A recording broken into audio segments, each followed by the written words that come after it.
Well, obviously, we're getting ready for the Pitt Panthers. Disappointed about the last contest, excited about the new one. Once again, to get an opportunity to play one of our rivals. We've got a lot of work to do. We're working hard. Did a lot of practicing over the weekend, and we're looking forward to the game on Friday night. Questions?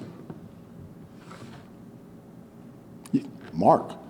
In a different spot. You had a lot of conversations from what I saw with Tommy after the game, during the game last Thursday.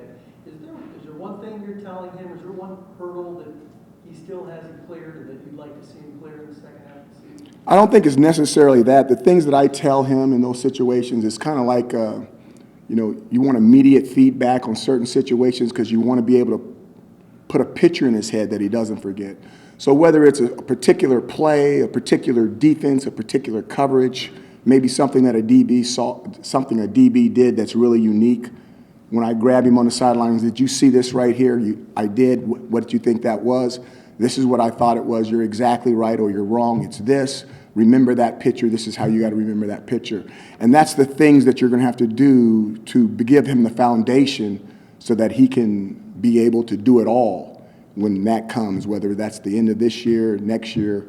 You got to keep putting those memories and those pictures in his head so he'll have stuff to reflect back on. Now, just to follow up, he's not throwing the interceptions he was in the first 3 games of the year.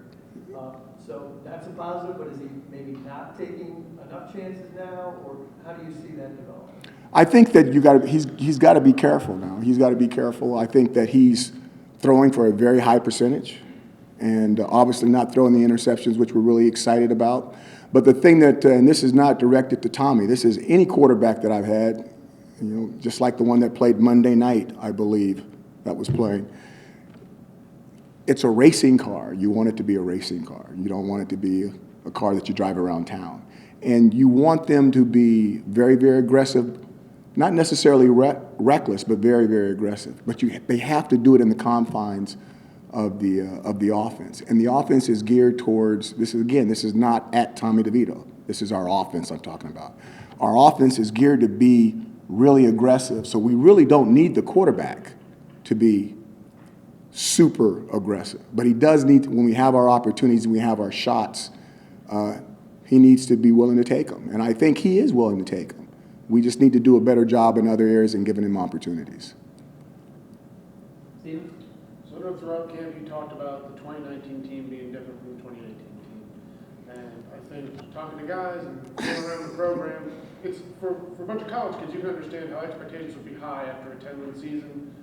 Obviously, things haven't gone exactly how you planned through the first 6 games. Like, what's your feel for the locker room? Where are those guys? Are they able to recalibrate from kind of everything they hoped this would be? That's going to be the fun part. That's the part that, we're 3-3. We're not where we want to be. We're not happy where we're at.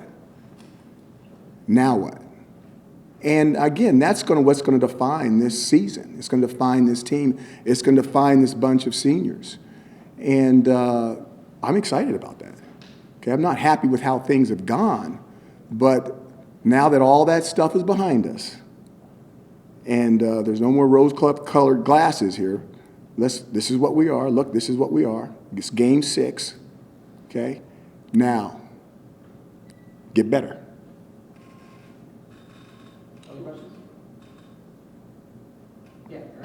There were a lot of questions going through the season with the linebackers, obviously replacing 2 starters. What have you seen from Andrew Armstrong and King Williams in terms of their development individually as well as within the defense so far? They've developed quite well when you start thinking about from the second game to what they're doing right now. They have developed extremely well.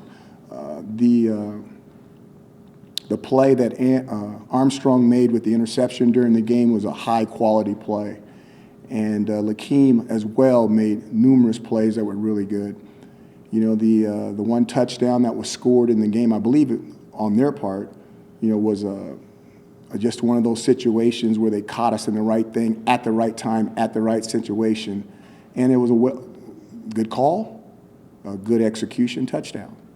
But outside of that play, I thought they played at an extremely high level. I thought the entire defense played really, really well. Yeah, go ahead, Andrew. I remember a couple weeks weeks ago, we touched on Tristan Jackson, sort of him being you weren't quite ready to say he was maybe the number one receiver in this offense. I was doing a little light counting this morning, and he's been getting at least a majority of the target share among the receivers. I guess how have you sort of seen his role in this offense play out, sort of the balance of targets and receptions, and is that something that you like where it's at, or you want to see it change in some way? I don't look at it that way because, like I said, some of that stuff comes down to what's the blitz, what's the coverage, what's the call. And you can call one receiver as the number one guy on a certain play. They play a certain coverage. He goes from number 1 to number 4 just based off what the coverage is. And with the success that Tristan's had, I wouldn't be surprised that he starts getting some double coverage down the road, which means that somebody else better be ready to step up. So I don't look at it that way. I just look at it that he started off so far. He's having a good season, a good first half, and hopefully he can have an opportunity to have a better second half. Yeah, Matt. You know, Pittsburgh's the one team in this conference that, you know, Syracuse has had probably the most history with dating back to the previous conference. Tell me what makes this game so competitive each and every year. I know you guys and Coach Narduzzi fighting over the same recruits in the Northeast, and it just seems like this is, as you were saying earlier, a rivalry game. You know, I think this is past Coach Narduzzi, past myself. I think it goes back to you growing up and a bunch of the people in the room. It's just a rivalry. Before I came, I wouldn't be able to tell you why it's going to be a close game. And then you look at the games that we've had, and every last one of them has been a memory. You know, I can remember every game that we played against those guys. And it's just interesting that the two groups get together, and it doesn't matter what the record is. It's normally one heck of a football game, and normally close. You know, overtime, a 12-point game that was crazy the first time, the win by us. And I want to say maybe it was a 3-point win or something like that. You guys probably got the details on it. And now this is round number 4 back at our place. And, you know, those guys are favored, and rightfully so. And we know we're going to have our hands full. It's going to be a contest. Do you think that rivalry factor is what makes a lot of those games really close, or is there something specific about it that makes them particularly a difficult opponent every year? I think it's the first part. I think it's the rivalry. You know, they've changed quite a bit from what they're traditionally being, with Coach Whipple being their offensive coordinator. They're not as much run. I mean, they're in spread sets. They're doing a lot more stuff. Their defense is bringing a heck of a lot more pressure than traditionally they've normally done. And it's almost like they've flipped the page and they've gone off and moved on to something else. But I just think it's the rivalry. I think it's a lot of the same recruits. I think it's a lot of the kids being from the same area, a lot of the kids playing against guys in high school and having an opportunity to have one more shot at them. Mark? We've been talking a lot about the offensive line, and I don't know what you thought about their performance last Thursday, but until guys come back and get healthy, is this kind of what we can expect the group to do? I hope it's not what we expect. You know, the one thing that we need to do, I've talked to you guys about game 4 to 6, we're going to find out where we're at. We're at game 6, okay? We know where we're at. And I think the big thing here is this. Everybody has a responsibility to get better. This is not throwing any O-line or anybody. This is the entire football team, coaches included. Everybody has a responsibility to get better. And you're not allowed to stay the same. And so what does that mean? Well, when you start off as whatever, and I don't like saying that word, excuse me, WE, excuse my language. If you start off as a sophomore that's never played, after 6 games, you're not a sophomore anymore. You're a salty guy getting ready to go into his junior year.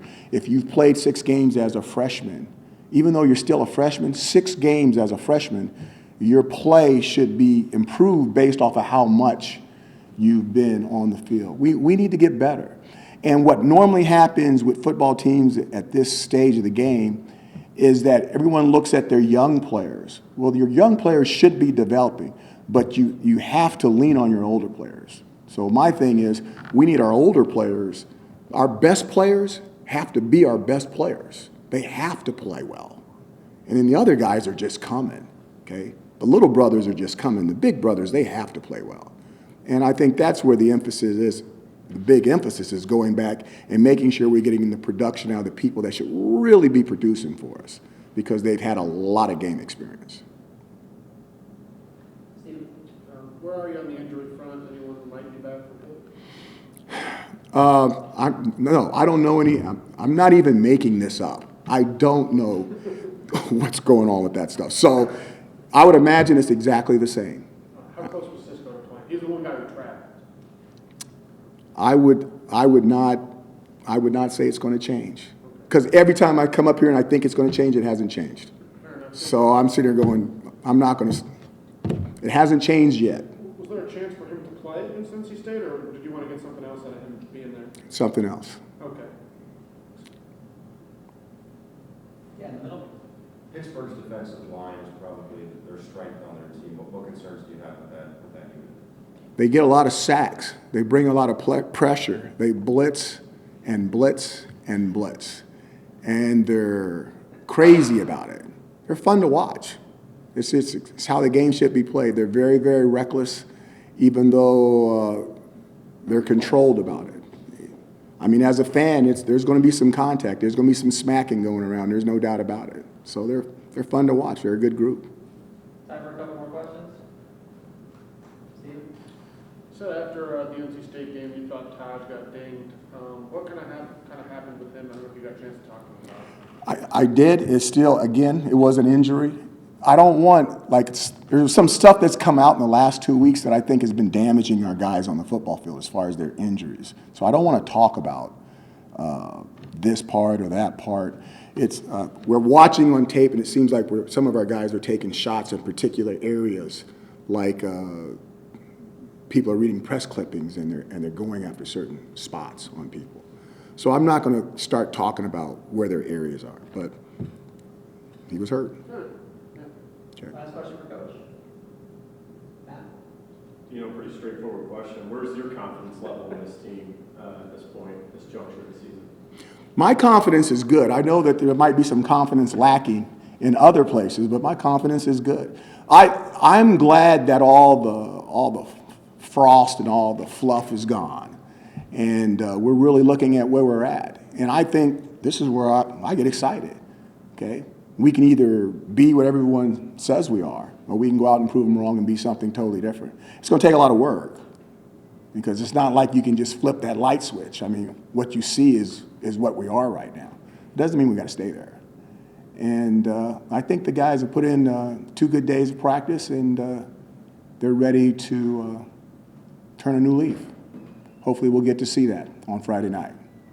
Thank you guys so much.